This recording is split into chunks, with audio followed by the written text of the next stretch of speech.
Chers téléspectateurs, eh bien bonsoir. Très heureuse de vous retrouver avec un peu de retard. Veuillez nous en excuser. Donc très heureuse de vous retrouver ce mercredi soir pour votre émission De vous à moi, présentée par moi-même, votre sœur Julie Tchenda Mwamba, votre sœur JTM. Ce soir c'est De vous à moi sur TV, la foi en Jésus.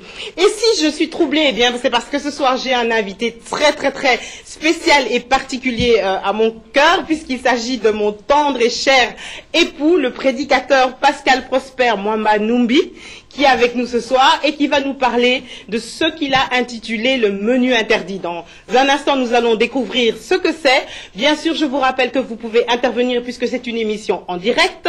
Vous pouvez téléphoner au 02 450 47 32, 00 32 450 47 32. Encore une fois, j'aimerais vous remercier pour votre fidélité, vous qui nous suivez de plus en plus nombreux de partout. Merci, ça nous voit droit au cœur. C'est une bénédiction que de vous avoir, vous le public de TV La Foi en Jésus. Je vous rappelle également que le 11 mai, nous fêterons les 10 ans de TV La Foi en Jésus, avec également les 2 ans de votre émission De vous à moi. Donc vous êtes les bienvenus au studio, donc il y aura une grande fête. N'hésitez pas à nous contacter parce que les places sont à réserver étant donné qu'il y aura beaucoup de personnes. Donc vous êtes invités cordialement le 11 mai, samedi 11 mai à partir de 17 h ici dans les studios de TV La Foi en Jésus. Bonsoir. Bonsoir homme de Dieu. Je vais d'abord te demander la prière s'il te plaît. Seigneur, nous te bénissons et nous te remercions pour ce moment. Nous voulons te glorifier, te rendre toute la gloire. Ce moment que tu connaissais avant et qu'aujourd'hui nous le vivons. Nous voulons demander ton esprit qui a été avec nous, qui est avec nous, de nous accompagner et de toucher, de sensibiliser tous les cœurs de tous ceux qui en ce moment nous suivent au nom puissant de Jésus. Amen. Amen. Alors voilà, chérie, moi je vais te demander, je vais quand même t'appeler chérie, vu que tu es mon chéri. Je vais quand même te demander de te présenter, vu que moi je te connais très bien, depuis bientôt 14 ans, mais pas tout le monde peut-être. Alors, qui es-tu? Mon nom c'est Pascal Prosper. Pascal Prosper qui n'est d'autre que Pépé, le P de Pascal et le P de Prosper, Mwamba, comme nom de famille. Je suis marié à ma femme, n'est-ce pas? Je suis marié à ma femme et nous avons 5 enfants. Je suis hôtelier à Bruxelles et chrétien. Voilà. Et serviteur de Dieu. Serviteur de Dieu. C'est la raison pour laquelle tu es là ce soir. C'est la raison pour laquelle je suis là ce soir. Merci d'avoir accepté l'invitation. Merci de m'avoir invité. C'est tout à fait normal. Alors, on va parler donc d'un des derniers messages que tu as intitulé le menu interdit. Tu vas nous expliquer d'abord comment ce message t'est venu et bien sûr le fond de ce message. Mais avant ça, j'aimerais te demander, tu as compris quand et comment que Dieu t'avait destiné à prêcher? Ah oui, c'est une très bonne question. Je voudrais... avant de commencer, remercier le Seigneur pour cette grâce, comme on l'a dit, et bénir cette maison qui nous reçoit ce soir. La vie, pour moi, c'est servir Dieu. Et le service, c'est pas forcément la chair. Je veux dire, être du haut de la chair devant tout le monde, prêcher. La prédication, c'est de tous les jours. Et je crois que parmi nous, même tous ceux qui nous suivent, beaucoup sont appelés. Nous allons en parler peut-être, mais c'est avec les temps, les difficultés, les complications, les égarements aussi, que le Seigneur, en tout cas pour ma part, m'a appelé à le servir. Voilà. Je ne sais pas si j'étais un peu clair. Oui, mais je veux dire, parce que bon, il y a peut-être des questions des personnes, et ça, je vais te poser la question plus clairement tout à l'heure, mais est-ce que il y a souvent des malentendus, de la confusion par rapport à justement l'appel? En plus, ce qui est de particulier en ce qui te concerne, c'est que tu es prédicateur, mais pour l'instant, tu ne préfères pas avoir de titre. Donc, comment tu as su à un moment donné, parce que tu as quand même travaillé dans l'église depuis de nombreuses années et tu n'as pas toujours prêché, comment tu as compris à un moment donné que Dieu voulait que tu prêches la parole? Voilà, je vais essayer d'aller un peu plus vite. C'est que, étant converti, je suis converti ici en Belgique, hein, dans une église ici en Belgique, et au début de ma conversion, j'ai travaillé, au fait, j'ai exercé la fonction de... J'étais dans le protocole. J'étais dans les protocoles. Plus on accompagnait les serviteurs de Dieu, plus on était ensemble avec les hommes de Dieu, cela a fait qu'à un moment donné, je me suis retrouvé à témoigner de la bonté, des bontés de Dieu. Voilà. Comment est-ce que je suis arrivé à prêcher?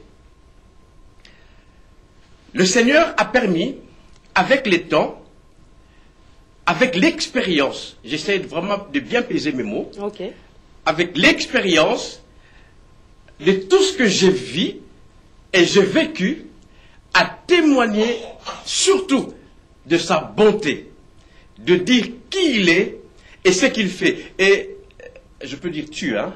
Bien sûr. Et tu sais, le problème c'est que ce que j'ai compris par rapport à ma démarche, le Seigneur a envoyé des apôtres. Les gens n'ont pas compris. Il a envoyé des bishops. Les gens ne comprennent pas. Il envoie des archibishops. Les gens refusent de comprendre. Et de nos jours, je fais partie de cette génération que j'appelle sans titre. Ce peuple qui s'asseye, et même derrière, au fond de la salle, juste pour témoigner que Dieu est fidèle. Est-ce que ça, quelque part, tu n'as pas peur de perdre une certaine crédibilité, justement, parce que tu n'as pas de titre, que peut-être d'autres vont pas vouloir t'inviter, ou d'autres vont pas accepter le message que tu prêches, parce que justement, tu veux pas de titre? C'est justement ça le problème de nos jours. Et je plains, hein, je me permets d'être direct, je plains tous ceux qui n'écoutent que ceux qui ont des titres, sans pour autant citer les noms, ni aller dans des exemples qui ne nous mèneront à rien, mais la plupart de tous ceux qui ont des titres commettent des énormes, je dirais, fautes, qui amènent même des brebis, non pas là où il fallait être, mais ailleurs. Je suis de la génération sans titre. Je le répéterai jusqu'à la fin de l'émission, si cela ne te dérange pas. Je suis de la génération sans titre. Je viens pour témoigner. Comme je dis souvent, la prédication pour moi, c'est le vécu. Je viens nous parler de ce que je vis, de ce que j'ai vécu, et de la grâce que Dieu a fait dans ma vie. Voilà un peu pour moi ce que c'est la prédication. Alors, la prédication, c'est du vécu, c'est ton expérience avec Dieu. Le message maintenant, quel est le message? Si on te demande, oui, mais c'est quoi le message de Pépé Mwamba?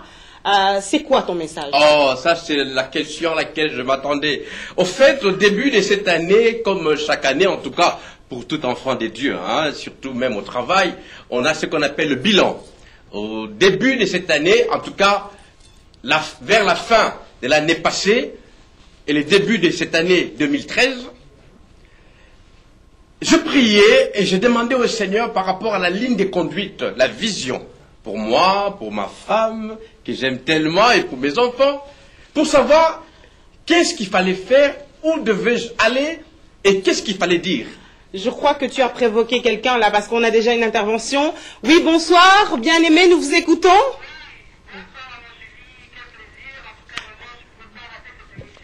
Amen.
Amen. Merci pour l'intervention.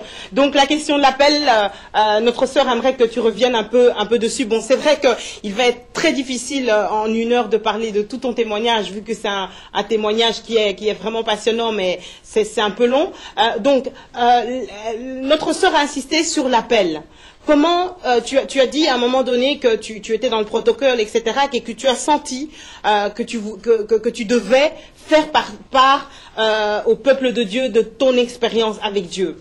Mais il y a beaucoup de confusion, c'est ce que la sœur répétait, comme je l'ai dit tout à l'heure, autour de l'appel. Les personnes qui peut-être ce soir sentent qu'elles ont quelque chose à partager, qu'elles ont quelque chose, un message à apporter, qu'est-ce que tu pourrais leur conseiller pour qu'il n'y ait pas des dérives comme on voit beaucoup ce soir? Merci beaucoup, ma sœur. Je veux le redire. Je suis de la génération de sans titre. Ce qui revient à dire, et même je ferai une parenthèse par rapport à ça. Étant de la génération sans titre, n'exclut pas le fait d'aller prêcher. J'ai beaucoup de portes qui me sont ouvertes, des hommes de Dieu avec des titres que je respecte. Je ne suis pas contre les titres. M'invitent et me donnent leurs églises afin que je dispense la parole du Seigneur. La génération sans titre est de ceux qui, la Bible dit, allez. Alléluia. Il y a parmi nous, peut-être même la sœur qui a posé la question, je veux te dire, si tu permets, le Seigneur dit dans sa parole, allez. Je suis de ceux-là à qui le Seigneur a dit allez. Il n'a pas dit bishop, va. Il n'a pas dit apôtre, allez-y. Non, il a dit allez et faites. Il y a une mission. Vous savez, beaucoup pensent que le Seigneur a fait de moi pasteur et j'ai dit non. Le Seigneur a fait de moi apôtre et j'ai dit non. Non, c'est pas. D'autres pensent que c'est de l'humilité. Non. J'ai appris que l'humilité, ce n'est pas le fait de dire non. L'humilité, si on me dit aujourd'hui je suis bien habillé, je suis bien habillé. Et si on me dit que j'ai une belle femme, j'ai une très belle femme. L'humilité, c'est accepter ce que Dieu dit. Obéir à la volonté de Dieu. Donc, tu veux dire quelque part que ton appel commence à partir du moment où tu as compris que tu avais une mission et que tu es en train d'accomplir la mission que Dieu t'a envoyé de faire. Et la mission en soi, c'est servir. D'accord. Alors, quel conseil tu peux donner à ceux qui sentent qu'ils ont quelque chose, mais la mission est trouble, ils ne savent pas trop c'est quoi? Qu'est-ce que tu conseilles à ces personnes-là qui nous regardent peut-être ce soir et qui se posent des questions par rapport à leur mission? Qui se lève. C'est la seule chose à faire. Qu'on se lève et qu'on aille prêcher l'évangile. Tout le monde est destiné à prêcher l'évangile. Quand je dis prêcher l'évangile, ce n'est pas être sur l'estrade et parler. Non, prêcher l'évangile, c'est dans ton travail. Prêcher l'évangile, c'est dans ton couple. Prêcher l'évangile, c'est partout où tu vas, dans le métro, c'est le comportement. La plus grande prédication, c'est celle qui s'est définie par le comportement. Parce qu'on peut on peut tout dire. On peut avoir un bon français, l'éloquence comme on n'en a jamais entendu. Mais si les comportements ne suivent pas, je n'appelle pas ça une prédication. C'est des aventures. La prédication, c'est le vécu. C'est que tu as vécu, c'est que Dieu a fait en toi, et c'est ce que tu donnes à tous ceux qui t'écoutent et te suivent. Pour ma part. Ok, on revient au message. Donc le message, c'est... Donc, oui. En début d'année, il y a... Le Seigneur me permet de dire à tous ceux qui m'écouteront,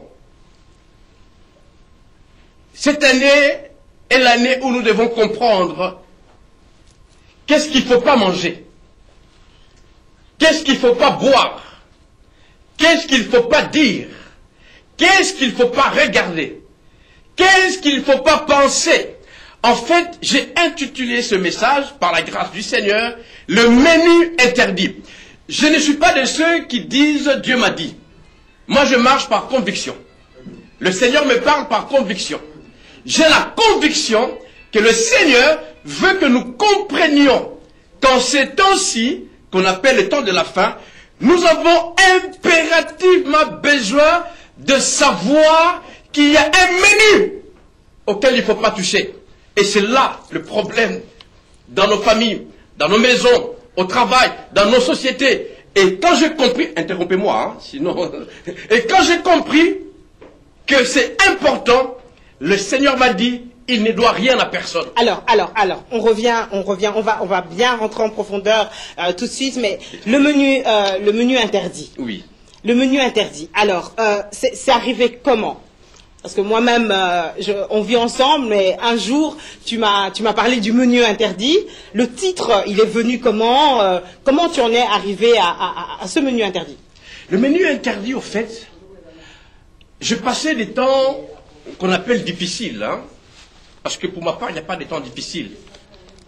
J'ai passé des temps qu'on appelle compliqués, je parle le langage humain, et je commençais à responsabiliser les autres, ça se dit en français, hein, à dire c'est pas moi, je suis comme ça à cause de tel, à cause de ma femme, à cause du fait que je n'ai plus de papa, à cause de X et Y. C'est là que le Seigneur me dira, en moi, il avait tout déposé.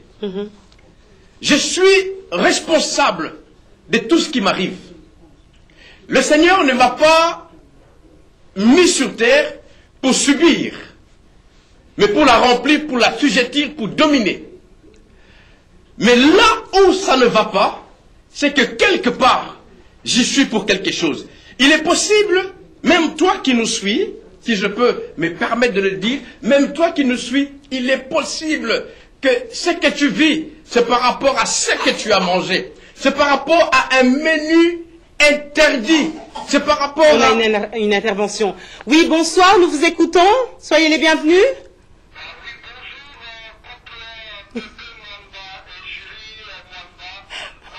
Bonjour, pasteur David.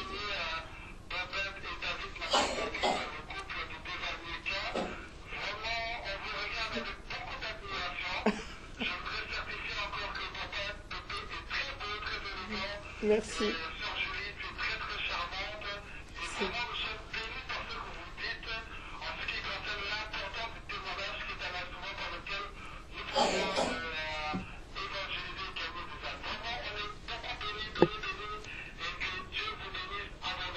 Merci beaucoup, homme de Dieu. Que Dieu vous bénisse également. On vous retrouve vendredi à partir de 21h pour votre émission, de Val Mieux qu'un. Voilà. Donc, le menu interdit, la responsabilité. On va en venir. La responsabilité. On se rend compte que dans la société, justement, où les gens sont devenus très dépendants, c'est très difficile de trouver des personnes responsables qui assument les responsabilités, surtout dans les églises. On a souvent affaire à un peuple qui malheureusement est manipulé et donc manipulable, et à des serviteurs, à des serviteurs qui tiennent un peu le peuple, qui l'empêchent d'être responsable par peut-être crainte de voir les églises se vider. Qu'est-ce que tu aimerais dire par rapport à ce problème de la responsabilité que tu relèves justement dans le menu interdit? La question est très complexe. Ce que je voudrais dire, hein, en tout cas pour ma part, c'est que je ne regarde pas l'autre. C'est d'abord toi le problème. Comme je l'ai souvent dit, tu vas dans ta chambre, tu t'enfermes devant le miroir, tu fermes les yeux, tu comptes jusqu'à 3. La personne que tu verras dans le miroir, c'est celle-là qui bloque ta vie. Ce n'est pas quelqu'un d'autre. Aucune personne n'a le pouvoir de bloquer ma vie. Parlant de moi, personne n'a le pouvoir de bloquer ma vie. C'est toi, et toi seul, qui peut ou pas bloquer ta vie. C'est pourquoi le Seigneur me permet de parler du menu interdit, si je peux me permettre d'aller dans la parole du Seigneur. Je suis dans le livre de Genèse. Dans le livre de Genèse, le Seigneur créa Adam et Ève vous le savez, on va aller trop vite. Ils avaient tout avec eux. Ils vivaient dans l'abondance. Ils avaient tout. Mais il est arrivé qu'un jour, ils mangèrent ce qu'on appelle, ce que j'appelle pépéologiquement le menu interdit. Le Seigneur était clair. Oui, pépéologiquement, c'est selon Pépé. Il faut expliquer. C'est selon Pépé. Ce n'est pas une doctrine, hein, c'est selon Pépé. Voilà. Le Seigneur était clair avec ses bien-aimés tout au début, en leur disant, vous mangerez de tout, mais quant à ça, vous n'en mangerez pas. Et le jour que vous en mangerez, en tout cas dans ma Bible, il n'y a pas un point, il y a un virgule, le jour où vous en mangerez, vous mourrez. Le Seigneur, à toi qui me suis, à moi et à ma femme, à tout le monde, nous a dit ce qu'il faut faire et ce qu'il ne faut pas faire. C'est pourquoi je le dis haut et fort, avec conviction. Ce que tu vis, c'est à cause et seulement à cause de toi. Donc ça commence, le menu interdit commence par une introspection, à prendre ses responsabilités, à s'assumer. Tout à fait. Et voir d'où vient le problème. Tout à fait. S'asseoir, faire l'étude introspective, savoir mais d'où me vient ce problème. Parce que, partant du fait qu'il n'y a personne qui a le pouvoir de ma vie. Je suis le seul à décider aujourd'hui. Je vais prendre un exemple. Si je décide de ne plus aimer une femme comme toi, c'est moi. Si je veux voir ailleurs, c'est moi. Je ne crois pas en tous ceux qui disent « Oui, je suis tombé parce que c'était plus fort que moi ». Non, il n'y a rien qui peut être plus fort que nous. C'est à nous de décider. Il y a un menu qu'il ne faut pas toucher. À ceux qui diront par rapport à ça, non mais il est trop dur, c'est du jugement, il dit ça parce qu'il n'est pas passé par là, il est peut-être pas allé il n'a pas vécu cette situation. Qu'est-ce que tu aimerais dire à ces personnes-là qui peut-être se disent ça en ce moment? Je commencerai par dire, vous ne savez pas où je suis. Je passe des moments difficiles. Et c'est là où cette étude du menu interdit m'amène à travailler un sujet sur la décision. Seuls les décideurs sont des gagnants. Tu ne peux pas gagner si tu ne décides pas. Et souvent, la bonne décision, c'est celle qui est prise dans des temps difficiles, dans des temps durs. Beaucoup parmi nous, je ne sais pas si on aura le temps, beaucoup parmi nous ont pris de mauvaises décisions, simplement parce qu'on les a menacés de les jeter dans la fosse au lion. Mais je peux nous garantir ceci, quelle que soit la fosse qui te menace, si tu te maintiens ferme et tu dis, je ne toucherai pas à ce que Dieu m'a dit de ne pas toucher. Je ne dirai pas ce que Dieu m'a dit de ne pas dire. Je ne regarderai pas ce que Dieu m'a dit de ne pas regarder. Si nous restons conformes à la parole de Dieu, aux instructions du Seigneur, je suis sûr, mon numéro est le 0492 11 33 54. Si tu es conforme, ou plutôt, si nous, parce que moi le premier concerné, si nous restons conformes et nous combattons, comme dit quelqu'un, le bon combat, de rester dans les normes du Seigneur, il est possible. Même la fosse au lion, on nous jettera, mais nous sortirons. Même la fournaise ardente, on y jettera, mais nous en sortirons. Rien, ni personne ne peut empêcher ce que nous devrons être arrivés si Dieu l'a dit. C'est un appel à la repentance avant tout, à revenir, à retrouver le jardin. C'est déjà un point important à penser de se repentir. Parce que comme on a dit, le fait de s'asseoir, de faire une étude introspective, il est possible qu'on se retrouve quelque part et qu'on se dise, waouh, est-ce que c'est pas parce qu'il y avait ça que? Est-ce que ce n'est pas ça qui a fait que? Quoique, Dieu n'est pas le Dieu qui est derrière nous pour nous dire, ah, tu as ça parce que tu n'as pas fait ça. Non, ce n'est pas de ça que je parle. Hein. Le temps nous fait défaut.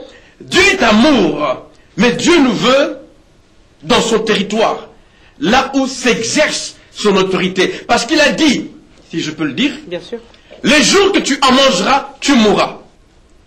Ce qui revient à dire, les jours que tu en mangeras, tu quitteras ma présence. La mort, ce n'est pas le physique.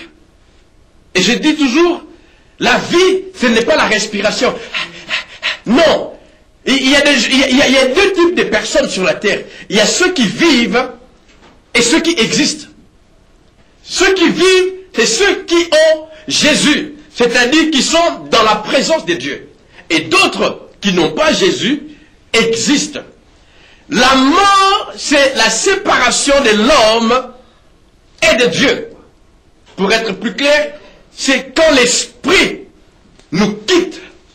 C'est là qu'intervient la mort. Le Seigneur est en train de voir dans le monde maintenant. C'est qu'on est en train de voir dans le monde maintenant. On est arrivé vraiment. Oui, dans l'impossible. Tu m'appelles ma soeur. Ma chérie, ma chérie, ma chérie, ma chérie. Non, mais ce qu'on est en train de voir maintenant, c'est l'explication en fait. L'explication, tout à fait, tout à fait. C'est ça en fait. Et l'homme est comme aveuglé, parce que l'homme, comme il n'est pas mort physique, il pense que Dieu est dépassé. L'homme pense que Dieu n'agit plus. Il y a des serviteurs de Dieu qui font tout ce qu'ils veulent en cachette, croyant que Dieu est dépassé, Dieu est bonbon. Et il y a beaucoup, il y a des couples, il y a des hommes, il y a des femmes, il y a des enfants. Alors on touche au sacré. Je vais parler d'un fait d'actualité, mais pas dans les détails. Mais c'est quelque chose que j'ai lu. Il y a certaines églises qui se sont fait agresser pour des raisons politiques. On ne va pas rentrer dans les détails. Et donc, pour des raisons politiques, on est allé dans ces églises tout casser. Qu'est-ce que tu penses de ça? Sans rentrer dans le détail, qu'est-ce que tu penses de ça? Est-ce que c'est à un moment donné arrivé la conséquence justement de plus le respect au sacré, vraiment sans rentrer dans les détails, hein, parce qu'on ne fait pas de politique. Oui, c'est tout à fait normal. En fait, je voudrais revenir dans le message que le Seigneur m'a donné. C'est un message de tous les jours. Hein. Moi qui vous parle, je suis pas encore arrivé. C'est vraiment le bon combat. Hein, le bon combat. Me mettre à respecter, à obéir aux normes que le Seigneur nous a dit pour notre bien. Je crois, personnellement, l'Église qui est touchée ou visée, il y a deux raisons. Soit l'Église a touché au menu interdit, dans un domaine X ou Y, ou soit c'est le diable qui se lève pour détruire l'œuvre de Dieu. Et là, il n'y a que le responsable de l'Église qui peut le savoir. Je ne suis pas, je crois que vous m'avez un peu compris pour le peu de temps qu'on a passé ensemble. Je ne regarde jamais le pourquoi du problème. Moi, c'est comment tu réagis. Mais l'Église doit se lever quand même actuellement. Oui. Tu n'as pas le sentiment que par rapport à tout ce qui est en train de se passer, elle est agressée, mais elle ne se lève pas forcément avec une cause, avec un message, en tapant du poing sur la table, en disant voilà, nous sommes l'Église et nous avons une certaine autorité. Qu'est-ce qu'elle doit faire pour retrouver cette autorité d'église? C'est là le problème, ma chérie. Le problème, c'est que l'Église a toujours été attaquée. Parce que la tête de l'Église elle-même a été crucifiée. Donc ce n'est pas chose nouvelle à se dire wow, pourquoi est-ce qu'on est attaqué. L'Église a et sera toujours attaquée. Alléluia. Mais le problème, c'est que si aujourd'hui, le terme que j'utilise, c'est pas que l'Église ne se lève pas. Le problème, c'est que l'Église a touché au menu interdit. Alors, on revient à ça. Donc, la présence de Dieu. Donc, à un moment donné, tu es dans Genèse. Oui. On a quitté la présence de Dieu. Et donc, on en voilà. Désolé, on a intervention. Désolé, chérie. Oui, bonsoir, bien-aimés, nous vous écoutons.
Ok. Merci beaucoup pour l'analyse de notre sœur. Je rappelle que c'est une émission où chacun est libre de donner son point de vue. Nous ne sommes pas là pour porter de jugement de valeur ou quoi que ce soit. Nous sommes juste là pour faire une analyse par rapport au message que le Seigneur t'a donné. Donc le menu interdit, à un moment donné, il y a la présence de Dieu qui part. Il faut revenir dans la présence de Dieu. Le monde est dans les chaos parce que l'homme, quand je dis homme, c'est avec un H majuscule, l'homme a touché à ce qu'il ne fallait pas. Au sacré. Au sacré. Et l'homme a vu, a regardé, l'homme a entendu, l'homme a dit des choses qu'il ne fallait pas. C'est ça, ma chérie. Le problème de ce monde, même dans les couples, ce n'est pas l'autre qui est ennemi. Même dans l'église, ce n'est pas l'autre qui est ennemi. Non, c'est qu'est-ce que tu as mangé. Parce que quand nous nous contentons de faire ce que Dieu nous a dit de faire, en tout cas pour ma part, je suis sûr que nous resterons dans la présence de Dieu, qu'on appelle le jardin d'Éden. Et c'est quand l'homme a touché au menu que j'appelle pépéologiquement le menu interdit, c'est alors que Dieu le chassera du jardin, c'est-à-dire de la présence de Dieu. L'homme a été chassé de la présence de Dieu. Et c'est là que la mort est entrée. C'est là que la maladie est entrée. C'est là que le mensonge, c'est là que la crise. Et même, je me suis rappelé, avant ça, l'homme vivait dans la présence de Dieu. Quand Dieu, selon que dit la Bible, le Seigneur descendait, venait chaque soir. Parce que ce n'est pas l'homme qui allait vers Dieu. C'est Dieu qui venait vers sa créature. Et quand Dieu venait, je vois encore Adam prendre la parole et dire à Dieu, « Waouh, tu es merveilleux, tu es bon. Quelle femme merveilleuse tu m'as donnée. Mon Dieu, quelle femme magnifique. Waouh. Seigneur, je te dis merci. Pour ceux qui viennent de nous rejoindre, il s'agit de mon époux. Oui. Je préfère le préciser parce que voilà. Pour éviter de... Donc voilà, mon invité ce soir est mon époux, le serviteur de Dieu, Pascal Prosper Mwamba Numbi. Voilà. L'homme ne faisait que louer le Seigneur par rapport à ce qu'il a fait. Les éléphants, les antilopes, les spiringues, les mabundu, les tilapias, tout était à l'homme. Et quand l'homme avait fini, je voyais Adam et Ève plutôt prendre la parole et bénir Dieu. Il n'y avait pas, comme on appelle communément dans mon pays, les sopeka. Donne-moi, fais pour moi. Non, l'homme avait tout. Dieu nous a créés plein, avec une mission précise, l'adorer. L'adorer, le louer, être dans sa présence. Comme dit une maman que j'aime beaucoup dans mon pays, adoration, yawonde bile yankolo. Sa nourriture. Sa nourriture. Mais quand l'homme a touché au menu que j'appelle interdit, c'est là qu'arrivera la toute première réaction qui, je dirais, étonnerait Dieu. C'est-à-dire l'homme se cacha. Parce que jamais l'homme ne s'était caché avant. Jamais l'homme n'avait fui. Je pourrais même dire, dans le dictionnaire, il n'y avait pas le terme se cacher ou fuir. Mais c'est quand on touche au menu interdit. C'est pourquoi beaucoup parmi nous aujourd'hui se cachent. Beaucoup parmi nous aujourd'hui fuient. Ce n'est pas qu'ils sont mauvais, mais ils ont simplement touché au menu interdit. Ils ont mangé ce qu'il ne fallait pas. C'est ça qui a causé ou qui est à la base du fait que le Seigneur nous ait chassés de sa présence. Et encore, le Seigneur nous a chassés par amour. Je vais aller plus loin. Pourquoi est-ce que je prêche le menu interdit? Ce n'est pas par condamnation. Mais le menu interdit, c'est dans le but de savoir que plus il existe un menu interdit, plus il y a un menu permis. Le menu qu'il nous faut. Et le menu qu'il nous faut ne vient pas simplement pour faire de nous des hommes avec des ventres bédonnants, mais le menu permis, que j'appelle Jésus-Christ de Nazareth, vient pour nous prendre là où nous étions, là où nous sommes plutôt, et nous ramener dans la présence de Dieu. Nous ne pourrons jamais retourner dans la présence de Dieu sans le menu que j'appelle pépéologiquement le menu permis, c'est-à-dire Jésus-Christ de Nazareth. Ce soir, j'appelle quelqu'un à vomir tout ce qu'il a mangé. Ce soir, je nous appelle, vous et moi le premier, je suis concerné, ma femme et moi, je nous appelle à manger du Jésus, à manger du Jésus.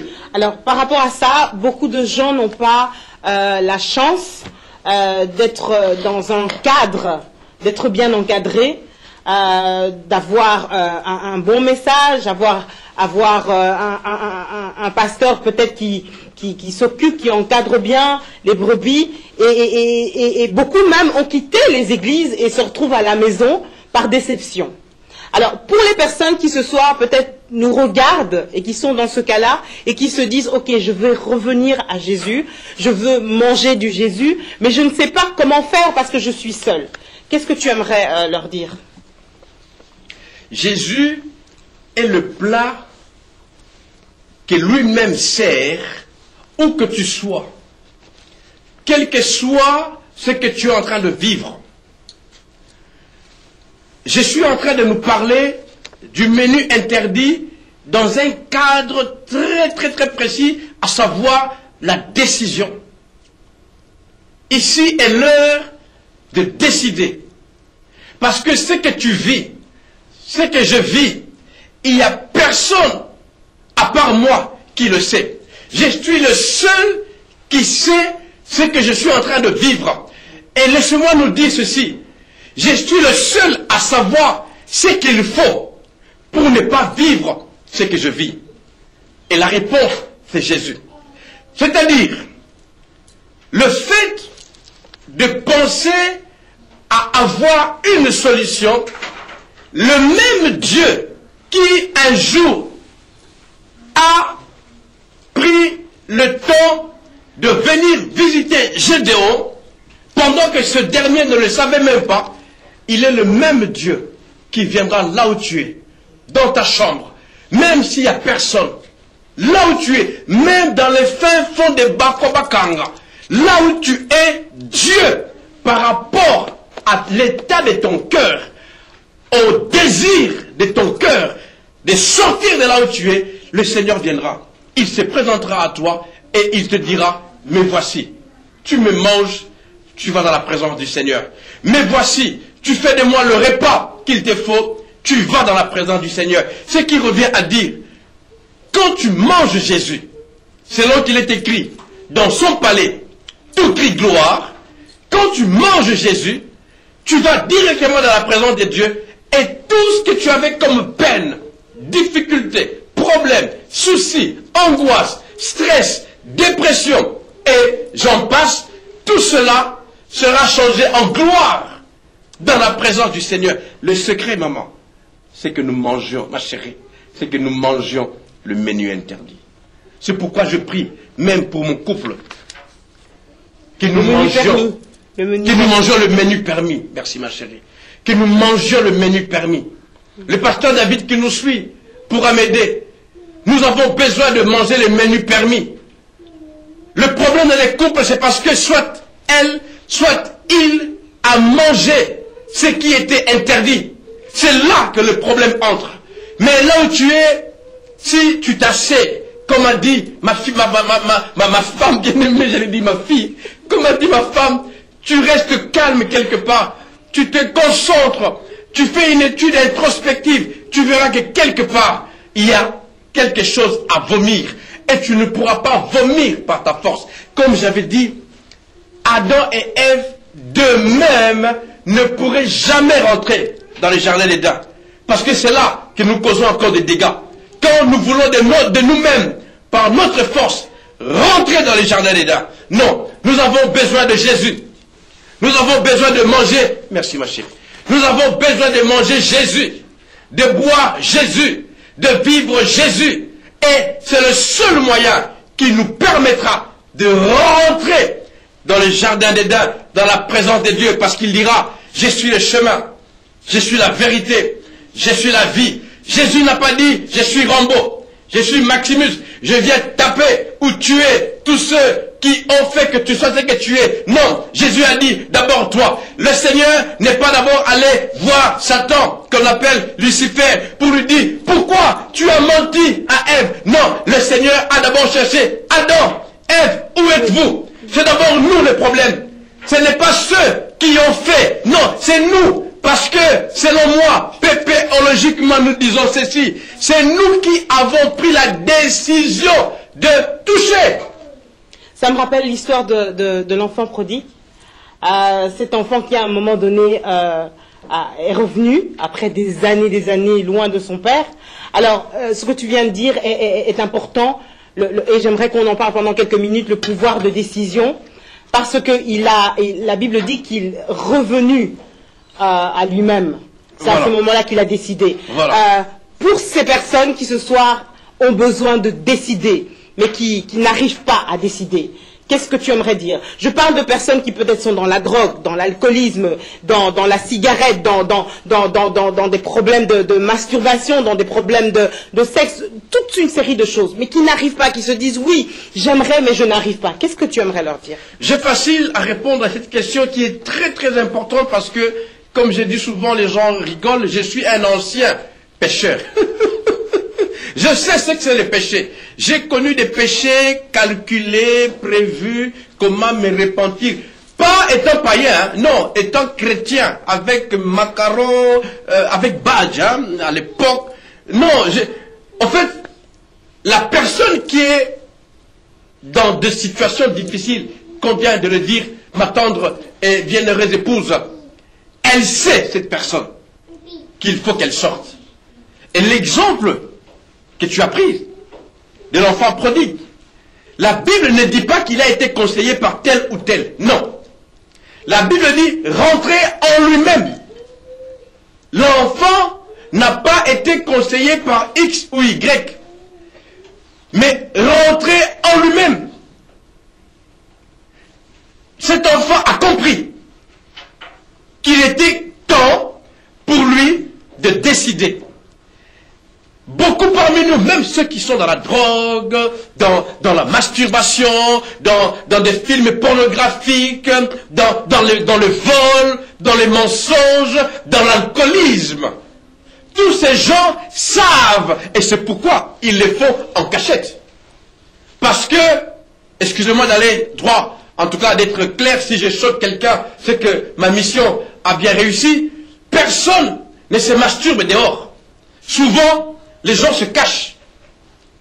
Même quand il faut voler, les gens, ils vont pour qu'on ne les attrape pas. C'est parce que nous savons que ce n'est pas bien. Donc, je ne suis pas là pour essayer de cajoler ou de nous caresser dans le sens du poil en disant oui, tu as besoin d'un coup de main. On n'a plus le temps de toute façon. Non, on n'a plus le temps. On n'a plus le temps. Parce que quand tu fais ce que tu fais, tu le sais. Le contraire, on l'appellerait fou. Quelqu'un qui se promène dans la rue, sans habit, nu, on l'appelle fou, on le prend, on l'enferme. Mais tu es, comme dit ma femme, majeur et vacciné. Ce que tu fais, ne fais pas de moi prophète. Comme j'ai dit, je ne suis ni prophète, ni évangéliste, ni bishop. Et je ne pense pas devenir archibishop. Je suis un frère comme toi, qui témoigne de ce que Dieu a fait dans ma vie et de ce que Dieu est en train de faire. Et encore, ne pense pas parce que je crie, comme je dis toujours, je suis katangué. Je suis katangué, chez nous on parle comme ça. Ce n'est pas que je suis parfait. J'ai des combats, j'ai des défauts. Ma femme est témoin. Mais tu veux absolument tirer la sonnette d'alarme. Oui. Il faut. Oui, il faut qu'on sache que nous sommes d'abord nous-mêmes le premier responsable de ce qui nous arrive. Même pendant que je suis en train de parler, ton mari est devenu le Rambo de la maison, ou ta femme est devenue la Gorbatchev de ta maison. Je suis sûr, quelque part, si tu t'assieds et que tu réfléchis, il y a quelque chose que tu peux faire pour arranger la situation. Je suis convaincu. Désolé, chérie, nous avons une intervention. Oui, bonsoir, bien-aimés, nous vous écoutons. Allô? S'il vous plaît, ne regardez pas la télé, parlez directement dans le téléphone parce qu'il y a un décalage. Allô? Oui, nous vous écoutons. S'il vous plaît, parlez un peu plus fort directement dans le téléphone, s'il vous plaît. Bonjour.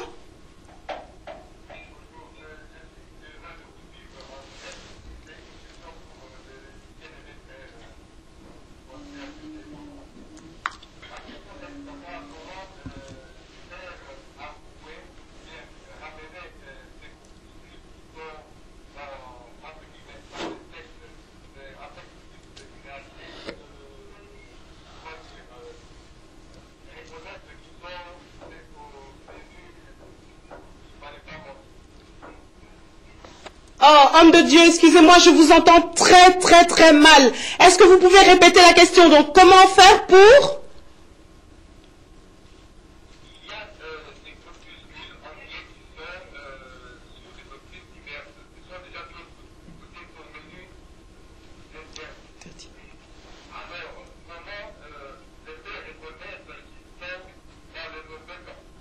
D'accord. Ok, j'ai compris la question. Merci beaucoup pour votre intervention. Que Dieu vous bénisse. Alors, il y a des personnes qui sont malheureusement endoctrinées et qui sont dans le mauvais camp, comme a dit notre frère. Comment faire pour les ramener, pour les convaincre qu'ils sont dans le mauvais camp? C'est la fin. La fin, Nzala. C'est la fin. Quand tu as faim, le Seigneur viendra. Quand tu as faim, le Seigneur viendra. Et même la position, comment que le Seigneur m'aide à expliquer. Rien que le fait d'avoir la soif de la vérité, d'avoir la soif de la justice, sans pour autant demander, le Seigneur vient. Parce que Gédéon n'avait pas appelé Dieu. C'est exactement ce qui s'est passé dans le jardin d'Éden. Adam et Ève n'appelaient pas Dieu. Le Seigneur venait. Ce qui revient à dire ceci. Adam et Ève, pépéologiquement nous disons, ils avaient cette envie de worship Dieu, de le louer, d'être dans la présence de Dieu, de l'adorer et en esprit et en vérité. Parce qu'on ne se moque pas de Dieu. Je prends une parenthèse. Un jour, le Seigneur se révèle à Salomon. Salomon, après la question du Seigneur, Salomon donna une réponse que nous connaissons. Mais ce qui m'a toujours fait du bien, ce qui m'a béni, c'est que Dieu dira à Salomon, puisque c'est ça qui est dans ton cœur, le Seigneur n'a pas d'abord flashé sur la réponse, ou le contenu de la réponse, mais par rapport à l'état du cœur de Salomon. Le Seigneur a dit, comme pour dire pépéologiquement, mon fils, ce que tu dis est vrai. Aujourd'hui, beaucoup souffrent par rapport à ce que vient de dire notre frère qui a téléphoné. Beaucoup sont en train de souffrir, mais pas dans le bon sens. Je vais m'expliquer. Beaucoup souffrent selon le monde, parce que nous définissons pépéologiquement la souffrance comme étant manquer Jésus. La souffrance, ce n'est pas manquer une veste.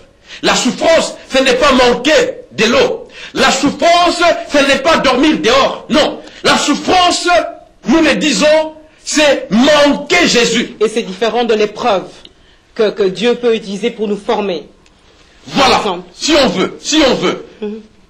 Et le bonheur, bien entendu, c'est avoir Jésus. Le bonheur, ce n'est pas avoir des millions.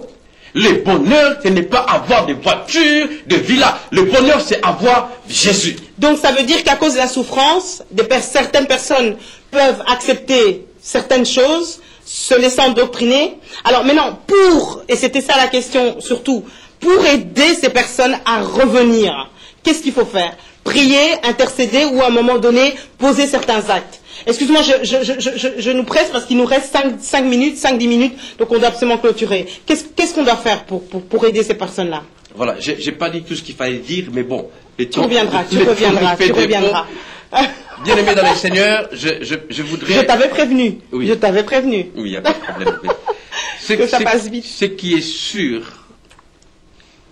nous sommes responsables de tout ce que nous vivons. Je voudrais, comme on dit en lingala, je veux souligner cela en rouge. Nous sommes responsables. Je n'ai pas le temps d'aller dans la Bible. Joseph, devant la femme de Potiphar, dira quelque chose qui est très important. La femme de Potiphar, pendant que Joseph était dans l'état de faiblesse, il avait besoin, si vous permettez l'expression, du sexe, il avait besoin d'amour, besoin d'argent, il était esclave et vivait dans la prison. Voilà qu'un jour, la Bible dit, la femme de Potiphar, femme d'un millionnaire, d'un riche, femme d'un ministre, et qui était aussi belle, se présentera devant Joseph. Mais écoutez la réponse de Joseph, je paraphrase. Joseph dit à la femme, pourquoi ferais-je ceci contre mon maître, qui est ton mari? Il m'a donné la responsabilité de tout. Potiphar avait donné à Joseph la responsabilité de tous ses biens. Il gérait tout. Et il en jouissait. Joseph dira à la femme de Potiphar, il m'a donné tout ce qu'il y a ici, à l'exception de toi. C'est-à-dire, Joseph a dit, je peux tout toucher, je peux tout manger, je peux tout regarder, mais sauf toi. Alors, l'état de crise ne peut pas être une raison qui peut nous pousser à commettre ce qui déplaît à Dieu. Nous avons en nous ce qu'on appelle, comment on appelle ça? Libre arbitre. Oui, je crois, oui. Le libre arbitre de décider. Oui, j'ai pensé à la pensée de l'éternité qui est en nous. Le Seigneur a déposé en nous. Parce que, laissez-moi nous dire ceci. Je ne pense pas, pour toi qui me suis, si jamais le Seigneur te répond aujourd'hui, je ne le souhaite pas, je tiens à ce qu'on se voie un jour. Mais si jamais tu partais aujourd'hui, ou moi, je partais aujourd'hui, je ne pense pas que Dieu me dira, oui, mon fils Pépé, désolé d'avoir mis à tes côtés une femme difficile, colérique, voilà, tu n'iras pas en enfer, mais tu restes ici, j'attends quand ta femme va mourir, je vais tirer les oreilles. Non, non, le Seigneur, comme j'ai vu quelqu'un mettre sur Facebook, il n'y a pas d'homme, il n'y a pas de femme difficile, mais il y a des hommes incapables. Donc, attends chérie. Donc, oui. Ce que tu aimerais dire ce soir, oui. Et je vais te demander tout de suite, dans ta conclusion, de tirer les grandes lignes parce que c'est très important. Donc, ce que tu aimerais dire ce soir, c'est que la meilleure façon d'aider les chrétiens, c'est de les confronter à leurs responsabilités. Parfait. Il faut absolument que pour que l'Église se lève, pour que le monde change, que chacun soit face à ses responsabilités, prenne ses responsabilités, c'est ça? Tu as compris, j'avais même pas les mots. Chacun de nous doit être face à ses responsabilités et ne pas pointer les autres du doigt. Chacun doit être face à ses responsabilités. Et décider. Et de décider. Et il n'y a que ceux qui décident qui gagnent. Il n'y a que les décideurs qui gagnent. Le mot de la fin, donc, dans les grandes lignes. Si tu dois résumer en 3 minutes le menu interdit, s'il te plaît. Je t'interromps plus. Le Seigneur est venu afin de nous prendre de là où nous étions, de là où nous sommes plutôt, pour nous ramener dans la présence du Seigneur. Le Seigneur est venu non pour nous donner des bonbons, des cacahuètes, de villas ou des bijoux. Le Seigneur est venu pour une seule mission. Nous prendre de là où nous sommes et nous ramener dans la présence de Dieu. La solution de ce monde, c'est que l'homme doit rentrer dans la présence de Dieu. C'est pourquoi je ne prêche pas la prospérité, mais je prêche le retour dans la présence de Dieu. Parce que la meilleure prospérité, pépéologiquement, c'est quand l'homme, avec H majuscule, décide de rentrer dans la présence de Dieu. Tu sais ce qui ne va pas dans ta vie. Tu sais ce qui ne va pas dans ta famille. Tu sais ce qui ne va pas dans ton église. Ce qui a à faire, c'est que tu te décides, que nous décidions de revenir, de rentrer dans la présence de Dieu. Je crois en quelques lignes, c'est comme ça que je peux résumer ce message qui, je ne dirais pas malheureusement, mais on n'a pas eu le temps de tout exploiter, mais nous devons manger le menu permis. Donnez-moi 2 minutes. Quand nous mangeons le menu permis, quel que soit l'endroit où on nous aura mis, nous sortirons. Il n'y a rien ni personne qui peut empêcher quelqu'un qui a mangé le menu permis. J'ai l'exemple d'un homme que j'aime tellement, Daniel. Daniel dans la fosse lion. Daniel n'a pas mis son temps à commencer à crier Babo Mingaye, Nakoufi. Non, Daniel était calme. Le calme de Daniel, ce n'était pas qu'il était surhumain. Non, Daniel était un homme de la même nature que vous, que moi, comme dit Jacques. La différence, c'est que Daniel avait en lui ce que j'appelle pépéologiquement le menu permis. Quand tu as le menu permis, ni la drogue ne peut te manger. Même les factures ne peuvent t'avaler. Et encore, Daniel, devant les lions, même les lions n'ont pas pu manger Daniel. Pas que Daniel n'avait pas bon goût, mais simplement, Daniel avait en lui le menu permis à cause de Jésus qui est en toi. Même si on te jette dans la fosse de facture, tu sortiras. Même si on te jette dans la fosse du célibat, tu sortiras. Même si on te jette dans la fosse de la dépression, si tu as Jésus en toi, tu sortiras. Au nom de Jésus-Christ, je risque de prêcher. Je préfère ne pas. Merci beaucoup chérie d'avoir été là. Tes coordonnées, s'il te plaît, au cas où quelqu'un aimerait te contacter. Adresse email et numéro de téléphone. Oui, mon adresse email c'est pp sans e hein,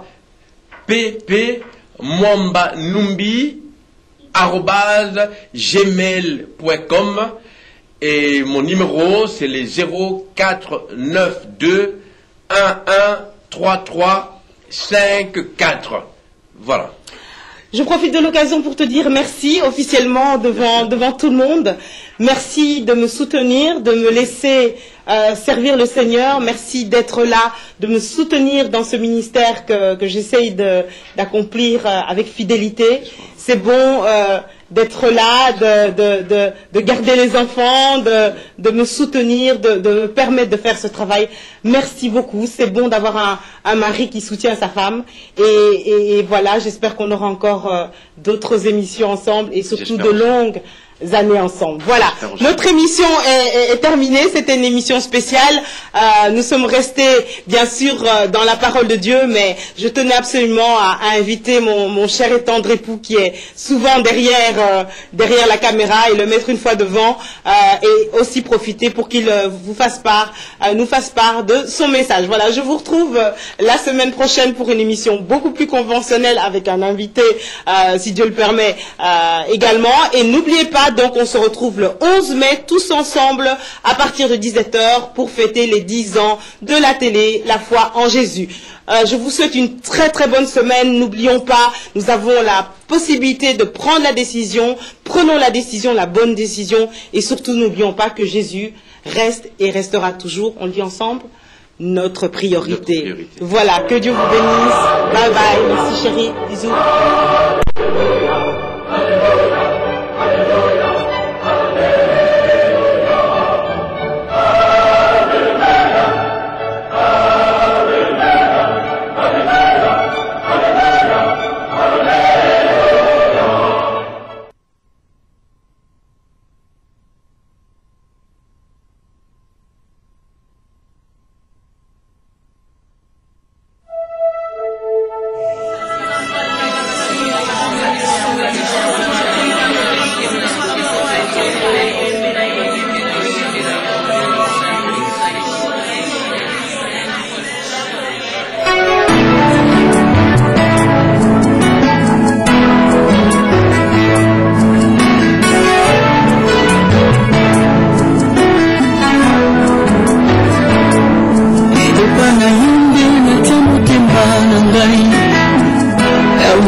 Zambe na